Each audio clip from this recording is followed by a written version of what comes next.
മുരളേട്ടന് അവധിക്ക് വരുമ്പോ ഒരുപാട് പേര് കാണാൻ വരും. മുരളേട്ടന് ഒരു മതിപ്പ് കിട്ടും. അതെ, ആ മതിപ്പ് ചന്ദ്രത്തിൽ ഞങ്ങൾക്ക് ഉണ്ടായിരുന്നു.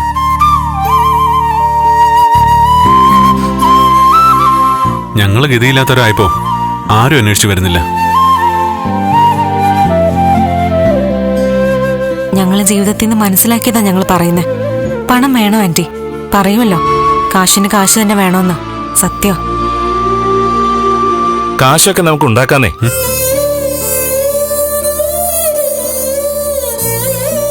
നന്ദൻ ചേട്ടന് ഇവിടെ ജോലിയൊന്നും ശരിയായില്ലെങ്കിൽ ഒരു 3 മാസത്തിനുള്ളിൽ ഗൾഫിലൊരു ജോലി കണ്ടുപിടിക്കാം.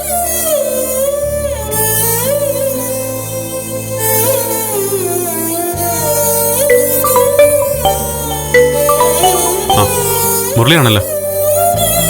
ആ മുരളി, ഞാൻ ദേവി നിങ്ങളുടെ വീട്ടിലുണ്ട്. ആ എത്തിയോ? ശരി, ദേ ആ വന്നു.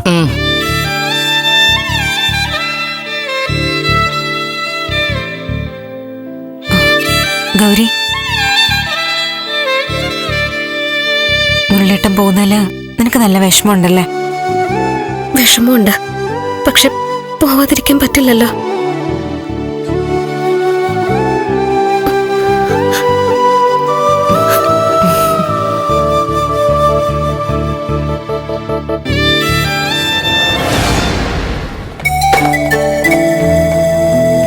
പിന്നെ അരക്കിലോ കോവയ്ക്ക കൂടെ എടുത്തു. ശരി മാഷെ.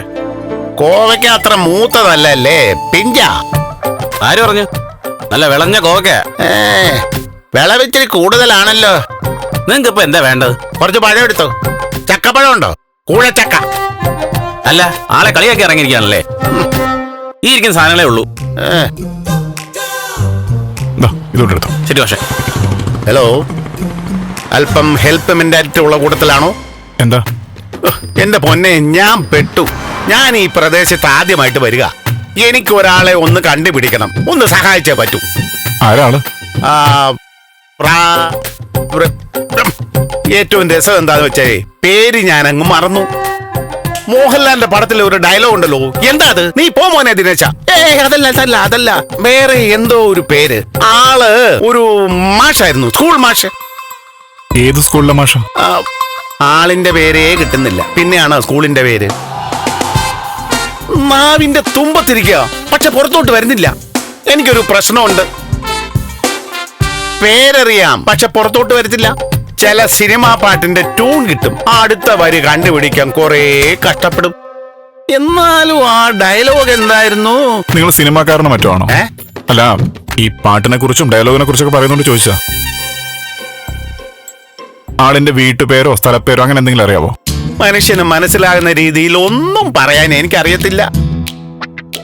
അല്ല, ഒരു മിനിറ്റ്. ഞാൻ പറയുന്ന ഈ മാഷിന്റെ അമ്മായിയപ്പൻ ഒരു കൊലക്കേസിൽപ്പെട്ട് ജയിലില്ല. MLA ആയിരുന്നു പുള്ളി, സിദ്ധാർത്ഥൻ. പാപം, നല്ല മനുഷ്യനാണെന്നാ കേട്ടത്. പക്ഷെ നല്ല ആൾക്കാരും കൊല്ലും, നല്ല ആൾക്കാരെയും കൊല്ലും. ഈ MLA കുടുംബം വേറെ ഒരു ആശ്രയവും ഇല്ലാതെ ഈ മാഷിന്റെ വീട്ടില. ഡയലോഗ് കിട്ടി. സവാരി ഗിരീഷ് മാഷ്. ആദ്യം നിങ്ങളാരാന്ന് പറ. ഞാൻ കാട്ടൂരൻ, വക്കീല് കാട്ടൂരൻ. ഓ, ഈ മാഷിന്റെ അളിയൻ നന്ദന്റെ ഭാര്യ ദേവികയുടെ അമ്മായിയമ്മ പ്രഭാവതി. നിങ്ങൾ അന്വേഷിക്കുന്ന മാഷ് ഞാൻ തന്നെ. പിന്നെ ചുമ്മാ പറ്റിക്കാനാണെങ്കിലും ഇങ്ങനെയൊന്നും പറയല്ലേ. അല്ല, എന്താ എന്നെ കാണേണ്ട കാര്യം?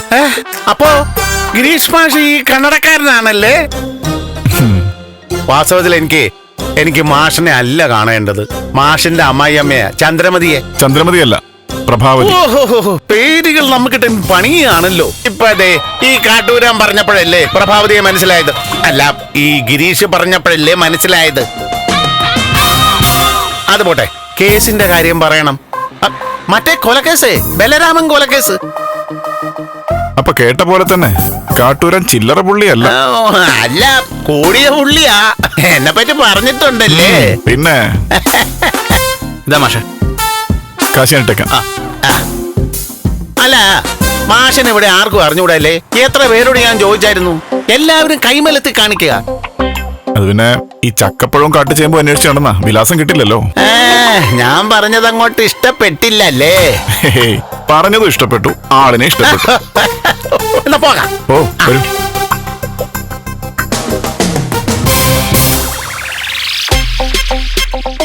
അയ്യോ, കാറില്ലേ? തൽക്കാലം വക്കീൽ കേറ്. എനിക്ക് ഇതിനകത്തൊക്കെ കേറാൻ പേടിയാണേ. ഓ പിടിച്ചിരുന്നോണേ. ആ ആ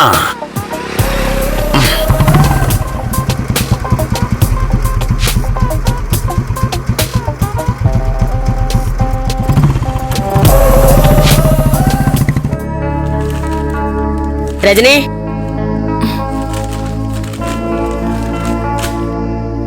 മോളെ ഞാനൊന്ന് പുറത്തു പോവാ. എവിടേക്കാമേ? ആ വക്കീലിനെ നേരിട്ടൊന്ന് കാണണം. അതിനയാൾ എവിടെയെന്ന് വെച്ചിട്ടാ? വെള്ളം അടിച്ച് ത്യാഗരാജന്റെ കൂടെ കാണും. ആദ്യം എസ്തപ്പാനെ കാണണം. ഞാൻ വിളിച്ചു പറഞ്ഞു, എസ്തപ്പാനെയും കൂട്ടി വക്കീലിനെ പൊക്കണം. പ്രഭേ, നന്ദനും ഗിരിയൊക്കെ വന്നിട്ട് പോരെ? പോരെ ചേച്ചി, ഇത് ഞാൻ ഒറ്റയ്ക്ക് കൈകാര്യം ചെയ്തോളാം. മോളെ, നന്ദനും ദേവിയും കൂടെ വരുമ്പോ എന്നെ ഒന്ന് വിളിക്കാൻ പറയണം. ഞാൻ പോയിട്ട് വരാം.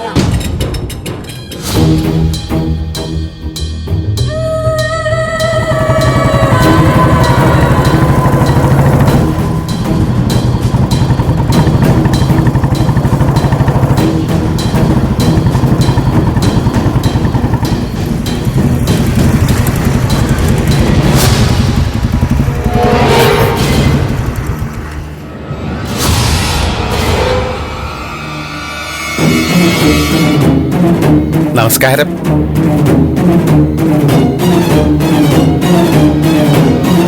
മാഡം എവിടെ പോവാ?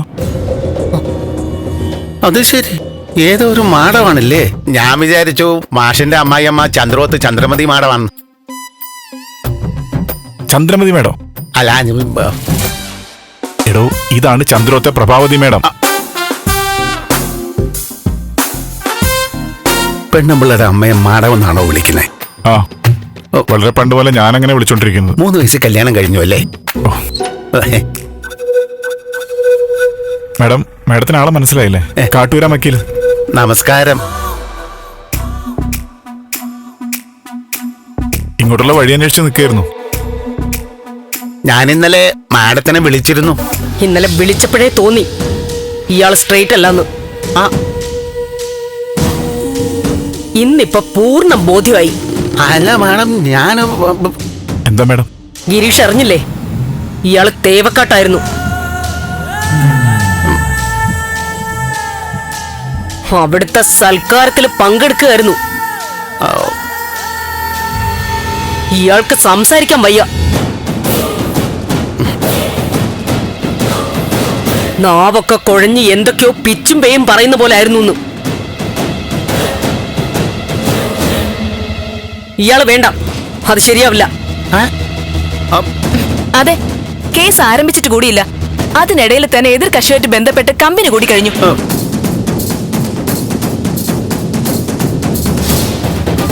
നോക്കിക്കോ ഗിരി, ഇങ്ങനെ കാശ് വാങ്ങിയിട്ട് കാല് മാറും.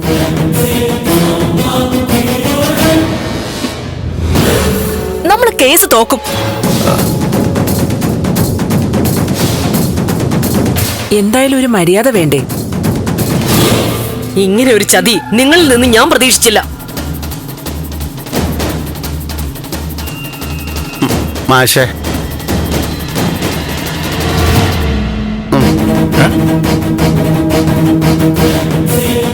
താൻ കൂടുതൽ സംസാരിക്കൊന്നും വേണ്ട, ചെല്ല്. ഇങ്ങോട്ടും വന്നേ മാഷേ. വന്നേ. എന്താ ഇയാൾ എന്തോടെ കാണിക്കുന്നേ? അയ്യേ, ഞാൻ ആ ടൈപ്പൊന്നുമല്ല. പിന്നെ താൻ എന്തേ കാണിച്ചേ? എന്താ തന്റെ പ്രശ്നം? വല്ലുണ്ടോ? എന്താ മണം ഉണ്ടോന്ന്? 1 മണിക്കൂർ മുമ്പ് നമ്മുടെ ദേവിക വിളിച്ചപ്പോ ഞാൻ വെള്ളം അടിച്ച് പിമ്പിരി ആയിരിക്കുന്നു എന്നല്ലേ പറഞ്ഞത്? മണം ഉണ്ടോ? ലോകത്തുള്ള സകലമാന ജനങ്ങൾക്കും അറിയാം 1 മണിക്കൂർ കൊണ്ട് കള്ളിന്റെ കെട്ടുവിട്ട് പോകില്ല എന്ന്. ആണല്ലോ? ആ, അതൊക്കെ ശരിയാ. എന്റെ പൊന്ന അധ്യാപക, വെള്ളം അടിച്ചിട്ടുണ്ടോ എന്നറിയാൻ ഒന്ന് ഊതിച്ചാ മതി. ഒരു ബ്രീത്തിങ് അനാലിസും വേണ്ട, രക്തപരിശോധനയും വേണ്ട. ഒരു തുള്ളി അകത്തുണ്ടെങ്കിൽ അറിയാം. അല്ല മാഷ പറ, മണമുണ്ടോ? ഇല്ല. ആ ഇല്ല ഇല്ല ഇല്ല, കാണില്ല. കാരണം കാട്ടൂരാൻ ഇന്ന് വെള്ളമടിച്ചിട്ടില്ല. ചിലർ പറയും വെള്ളമടിച്ചാ കാപ്പിപ്പൊടി കഴിച്ചാ മതി, തേയില വായിലിട്ട് ചവച്ചാ മതി, മണം വരില്ലെന്ന്. വെറുതെയാ. ഞാൻ എത്രയോ തവണ പരാജയപ്പെട്ടിരിക്കുന്നു. മരുന്ന് കണ്ടുപിടിച്ചിട്ടില്ലാത്ത അപൂർവം രോഗങ്ങളിൽ ഒന്നാണ് വെള്ളമടിച്ച മണം. ഞാൻ പെണ്ണ് കെട്ടിയിട്ടുണ്ടോ? ആ, എനിക്കെങ്ങനെ അറിയാം? ഇല്ലെന്ന്. എന്താ കാരണം? ഞാൻ പെണ്ണ് കെട്ടാത്ത കാരണം എന്താ? വീട്ടിലെത്തുമ്പോ പിടിച്ചു നിർത്തി ഊതിക്കൊന്ന് പേടിച്ചിട്ടാ. വക്കീലെ, നിങ്ങൾ തേവക്കാട്ട് പോയില്ലേ? പോയല്ലോ. ഓഹോ, അപ്പൊ അത് ശരിയാ, തേവക്കാട്ട് പോയി അല്ലേ? ആ പോയി, ഇനിയും പോകും. മാഷേ, ഒരു യുദ്ധം നടക്കുമ്പോ നമ്മൾ അതിർത്തിക്കിപ്പുറം നിന്ന് വെടിവെക്കുന്നതാണോ, അതിർത്തി ഭേദിച്ച് ശത്രുക്കളുടെ തലസ്ഥാനത്ത് പോയി ബോംബിട്ട് വരുന്നതാണോ നേട്ടം? താങ്കൾ തേവക്കാട്ട് പോയി എന്ത് ബോംബാണ് ഇട്ടിട്ട് വന്നത്? എന്ത് ബോംബ് ഇട്ടെന്നോ? Bomb number 1 PS2816. രണ്ടാമത്തത് JS1842. ഇതാണ് ബോംബിന്റെ നമ്പറുകൾ. വക്കീൽ എന്തൊക്കെയാ പറയുന്നേ? എന്റെ മാഷേ, അതൊക്കെ നിർണായകമായ കേസ് നമ്പറുകളാ. ഈ ബോംബിനി നമ്മൾ കോടതിയിൽ പൊട്ടിക്കും. അതോടെ തേവക്കാട്ടുകാര് പൊട്ടും. എന്റെ മാഡം, ഞാൻ വഴിതെറ്റി കേറുന്നത് പോലെയാ അവിടെ ചെന്ന് കേറിയത്. ചന്ദ്രോത്തല്ലേന്ന് ചോദിച്ച്. ചന്ദ്രോത്തുകാരുടെ വക്കീലാന്ന് പറഞ്ഞപ്പം ത്യാഗരാജന്റെ ഒരു ഉത്സാഹം. ഞാനൊരു മണ്ടൻ കുണാപ്പിയാന്ന് കരുതി അവൻ എന്നെ ചന്ദ്രോത്തെന്ന് പറഞ്ഞ് അകത്തു കൊണ്ടുപോയി. അല്ല, ദേവിക വിളിച്ചപ്പോ നിങ്ങൾ ഫോൺ എടുക്കാതെ ത്യാഗരാജനെ കൊണ്ട് എടുപ്പിച്ചെന്താ? ആരാ ഇത്? മാഷന്റെ ഭാര്യയാണ്. ആ, അതെ. മാഷിന് അങ്ങനെ തന്നെ വേണം. എന്റെ പൊന്ന് സഹോദരി, സഹോദരിയുടെ തലയിലും ത്യാഗരാജന്റെ പോലെ കളിമണ്ണാണോ? ഞാൻ രഹസ്യമായിട്ടാണ് അവിടെ പോയതെങ്കിൽ ത്യാഗരാജനെ കൊണ്ട് ഫോൺ എടുപ്പിക്കുവോ? ഫോൺ സ്വിച്ച് ഓഫ് ചെയ്യില്ലേ? അവൻ ഫോൺ എടുത്തത് നന്നായില്ലേ? ചന്ദ്രോത്തുകാര് ഈ കാരണം കൊണ്ട് എന്നെ കെട്ടിക്കൊന്നില്ല അവൻ വിചാരിക്കട്ടെ. അപ്പോ മദ്യപിച്ചതുപോലെ നാക്ക് കുഴഞ്ഞ് സംസാരിച്ചതോ? എന്റെ മാഷ, ഇവിടെ ഉള്ള എല്ലാം മണ്ടന്മാരാണോ? എന്റെ പൊന്നു മാഡം, മദ്യം ഒഴിച്ചു തരുന്ന ആളിന്റെ മുന്നിൽ വെച്ച് സംസാരിക്കുമ്പോ നാക്കൊന്ന് കുഴയണ്ടേ? ആ, അപ്പോ അവൻ ഒഴിച്ചു എന്ന മദ്യം എന്ത് ചെയ്തു എന്നായിരിക്കും സംശയം അല്ലേ? പറഞ്ഞു തരാം.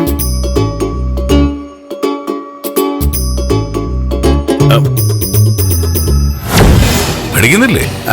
എനിക്ക് ഒരു പ്രാർത്ഥനയുണ്ട് കാരണവന്മാർക്ക് വേണ്ടി. ഓ,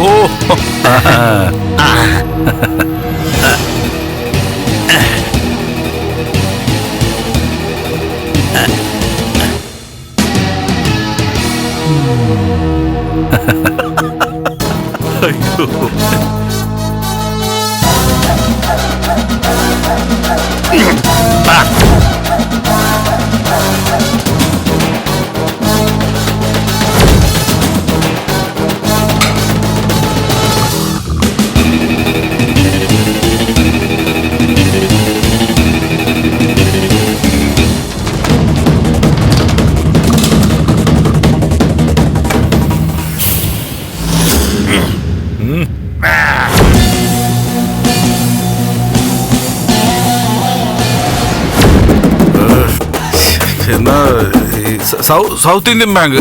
നോ, അല്ല, അല്ലേ അല്ല.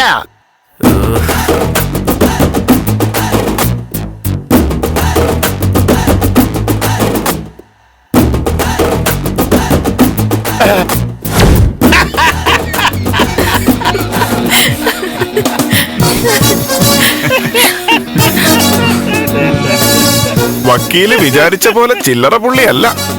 അതെ, കുറച്ചു കൂടിയല്ലവാ. ചേച്ചി, ഒരു ലൈറ്റ് കട്ടൻ തരാവോ? ഞാൻ വെള്ളം അടിച്ചിട്ടില്ല എന്ന് അറിയിക്കാൻ വേണ്ടി സംസാരിച്ച് തൊണ്ടയിലെ ഫ്ലൂഡ് മുഴുവൻ പറ്റിപ്പോയി.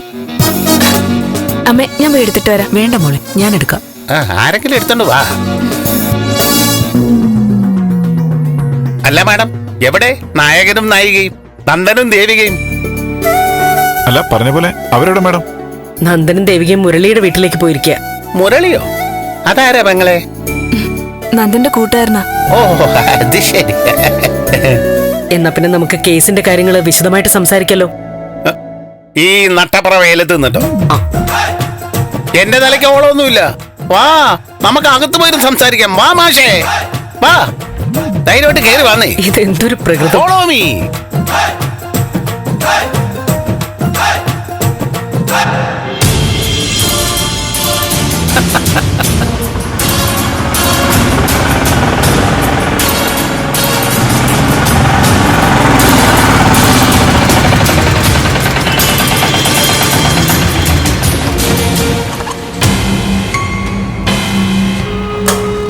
QR കോഡ്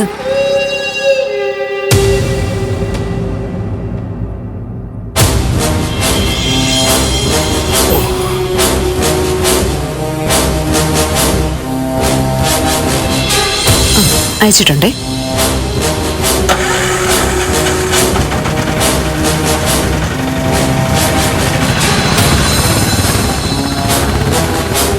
എന്തായിട്ടാ ആരെയും നോക്കി നിൽക്കുന്നേ? അത്യാവശ്യ സമയത്ത് നീ ഇവിടെ കാണില്ല. എന്താ സംഭവം? കുറച്ചു നേരത്തെ ഒരു മണ്ടൻ ഇവിടെ വന്ന് കയറി. ആരാന്നറിയാമോ? ചന്ദ്രോത്തുകാരുടെ പുതിയ വക്കീല്. അയാള് ഇവിടെ എന്തിനാ വന്നേ? ഈ സിനിമയിലൊക്കെ പറയുന്നത് പോലെ ഹോട്ടലാണെന്ന് കരുതി ബാർബർ ഷോപ്പിലേക്ക് കയറി വന്ന വൃദ്ധൻ. എന്ത്? എന്റെ തനുജേ, ചന്ദ്രോത്താണെന്ന് കരുതി തേവക്കാട്ട് വന്നു കയറിയ ശശാങ്കൻ. ഒന്ന് തെളിച്ചു പറയേട്ടാ. ചന്ദ്രോത്തുകാരുടെ വക്കീല് വഴി തെറ്റി ഇവിടെ വന്ന് കയറിയതാ.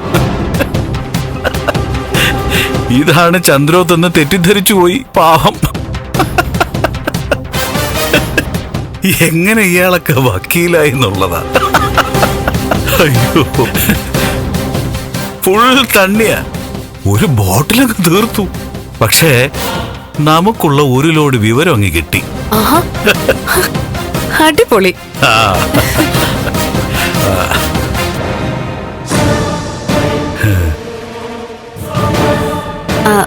ചന്ദ്രോത്തുകാരുടെ വക്കീൽ ഇങ്ങോട്ട് വന്നു അല്ലേ? നീ എവിടെയായിരുന്നു? മേരി തോമസിനെ കണ്ടിട്ട് വരിക. എന്തിനാ നീ മന്ത്രിയെ കാണാൻ പോയേ? അവരിവിടെ വന്ന് എന്തൊക്കെയോ പറഞ്ഞു പിടിപ്പിച്ച് ആന്റിയെ വശത്താക്കിയില്ലേ? അവരോട് തർക്കിച്ചതുകൊണ്ട് ആന്റി എന്നെ തല്ലാൻ വരെ ഓങ്ങി.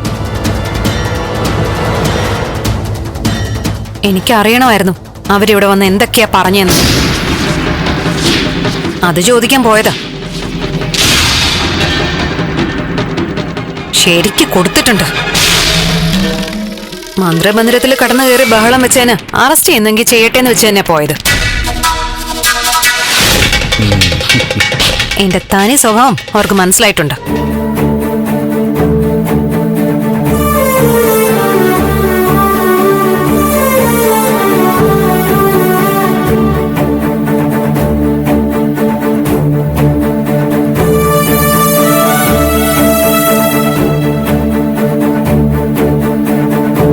എനിക്ക് മനസ്സിലായി. ഇവിടെ വന്ന് ആന്റിക്ക് ബുദ്ധിമുട്ടുണ്ടാക്കുന്ന എന്തോ കാര്യമാണ് അവർ പറഞ്ഞതല്ലേ? ഞാൻ അവരോട് പറഞ്ഞു, തേവക്കാട്ട് ചന്ദ്രമതി ആന്റി എനിക്ക് എന്റെ അമ്മയെ പോലെയാണെന്ന്. ആ അമ്മയെ വിഷമിപ്പിച്ച തീർത്തു കളയുന്ന. നിർത്തടി. മേരി തോമസ് ആരാന്ന് വെച്ചാ നീ സംസാരിക്കുന്നേ? അവര് നിന്റെ എന്റെ അല്ല, അവര് ഈ നാടിന്റെ മന്ത്രിയാ. ആ മന്ത്രിമാരാ കൂടുതലും മര്യാദ കാണിക്കേണ്ടത്. ബലരാമൻ അങ്കിളിന്റെ ശിഷ്യാന്നൊക്കെ പറഞ്ഞിട്ടെ പെരുമാറുന്നത് ശത്രുക്കളെ പോലെ. കൂറ് മുഴുവൻ ചന്ദ്രോത്തുകാരോട്. ത്യാഗരാജൻ ചേട്ടനെ കാണാതായപ്പോ അവര് നിടപെട്ടോ? എല്ലാം കഴിഞ്ഞ് കാര്യങ്ങൾ അവസാനിച്ചപ്പോ നൈസായിട്ട് വന്നിരിക്കുന്നു സോപ്പിട. രാഷ്ട്രീയക്കാരിയല്ലേ, അവസരം കണ്ട് സംസാരിക്കാനാണോ പ്രയാസം?